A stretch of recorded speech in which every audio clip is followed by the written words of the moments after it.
Good afternoon, everyone.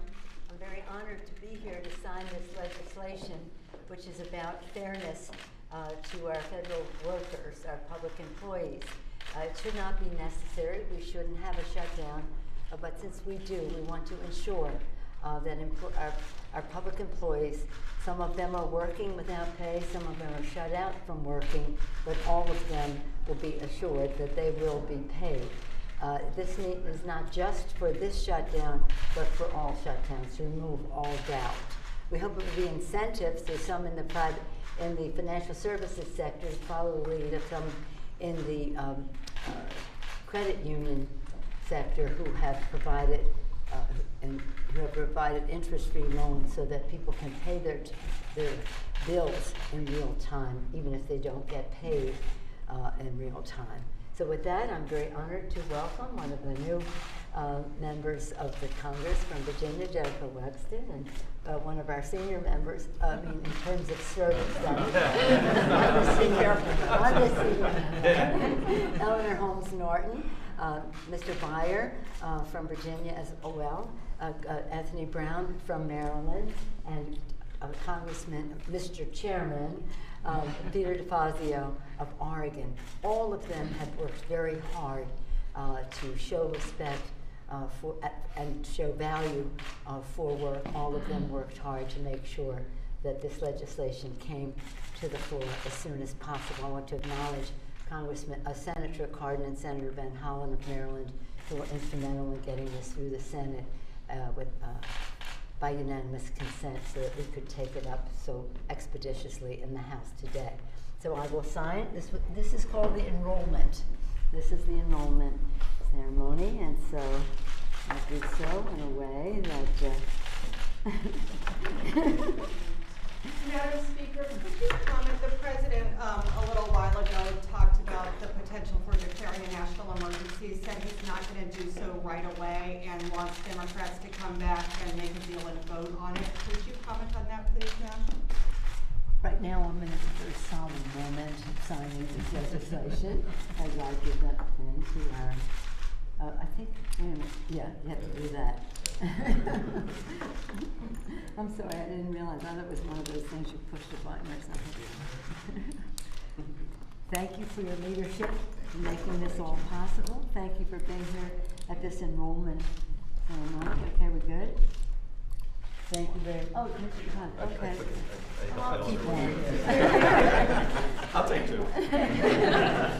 I will keep one. We had not intended for this to be a press availability, but only a photo op. But since I did speak, when the President acts, we will respond to whatever he does. Okay? And Madam Speaker, what about this, since everyone is leaving here, it's guaranteed this will be the longest government shutdown. What are your comments on that? Just the fact that we are going to be at day 22 starting Saturday. Well, it's unfortunate because it's totally unnecessary. And in fact, we have given many paths to alleviating this, opening up government. In fact, what we did, I think it's important to remind that in the House, we had put on the floor the legislation that had already been passed by the Senate, the Republican appropriations legislation.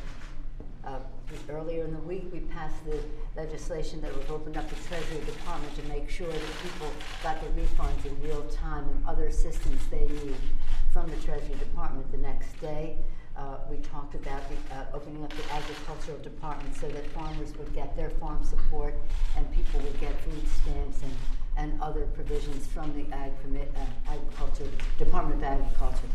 Yesterday we did the legislation, and that same day we did the legislation on THUD, Transportation and Housing and Urban Development, to make sure that people could get access to housing. Some people would be evicted because of initiatives that would be shut down or not extended.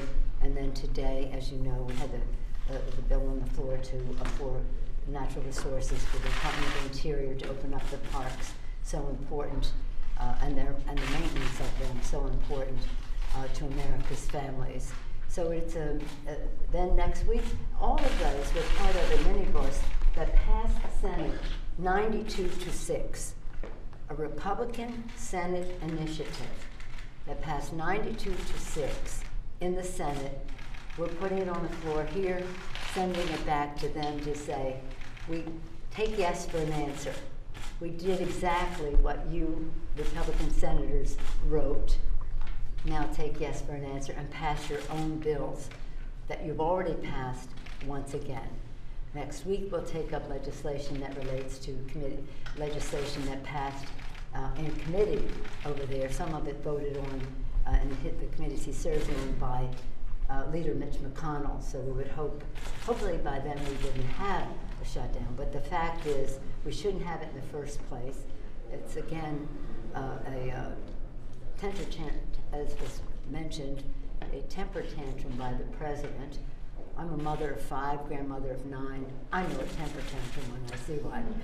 And that's most unfortunate because people's services are being withheld, people's paychecks are being withheld, and that's not right for the American people. And we have a better idea about how to secure our border, to do so with technology and infrastructure that is smart and does the job. Building infrastructures at the ports of entry where 90% of the drugs come in. The president talks about that, where most of the people who come in seeking asylum come in. Let's have more personnel there, more infrastructure, more road repair to facilitate all of that.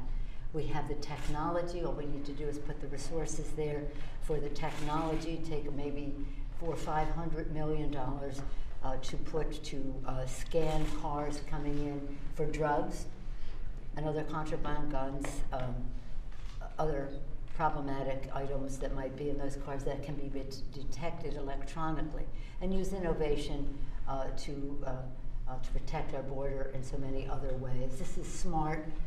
This is about now and the future. It's not about building a wall. It's more cost effective to do it this way, and it honors our values. We, again, have a better way, and that's the negotiation we should be having. It's a negotiation. We have gone to now 3 meetings. I think the last one was a staged affair so that the president could walk out. But the other meetings of staff over last weekend have tried to be productive if you want a solution. So we're happy at least to, not that this makes it okay, but at least it makes it better for America's workers, for them to know they will be paid, and for their creditors to know they will be paid.